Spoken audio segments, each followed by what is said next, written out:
Tēnā, he aha tā tātou mahi I konei? Kirara, e mohi ana koe ki ngā kōrero mo te maunga nei? E mohi ana koe? Tō waha e kahi. Kia manao anu I kahi, ai, ko Maungawhau tēnei, ko Mount Eden ki te reo pihi kete. He rite tonu tā tātou, tai mai ki tēnei maunga, ki te whakarongo ki ngā kōrero āpapa. Ahau hoki. Ahau hoki me tōku koro. He anga kōrero ato pāpa te whirere. Hei tāna, koe anei te wāhi I tū ai tētai tūpuna tātou. Ka toi pēnei nā ki o whetūtika, ka toi pēnei nā ki te rarua. E tupaturi te āhua. Koe ara te whenua I tukuna kia hoki ana.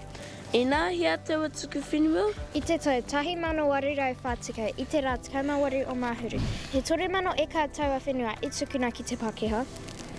He 3,000 taua tuku koretu. Ai, 3,000 I tākohangia. E hea tai ki miri. Ko tahi rau waru tukau mā rua tau ki muri. Nē, ka mau ke te wehi. Tupiriri, I whānau mai te kaupapa tuku whenua I hea. I whānau mai te whakaro o te tuku whenua I a heaha te hau. Tika tau e kahi, I whānau mai te tuku whenua I ēnei kupu matakite, nā tītai te tohunga, he tohunga mananui. Ki te mārama koe ki te waiata, ka mohi o heaha I pērā ai. Me waiata tātou.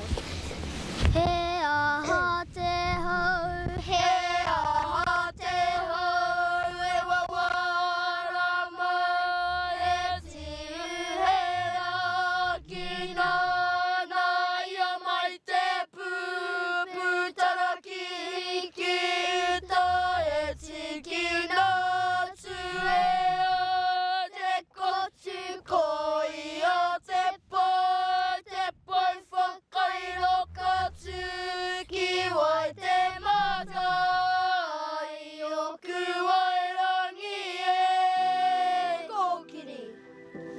E aha ana tātou nai nei aku kahi? E haere ana tātou ki o pai tūtika, he reihi nui kei te haere, ka Whenua!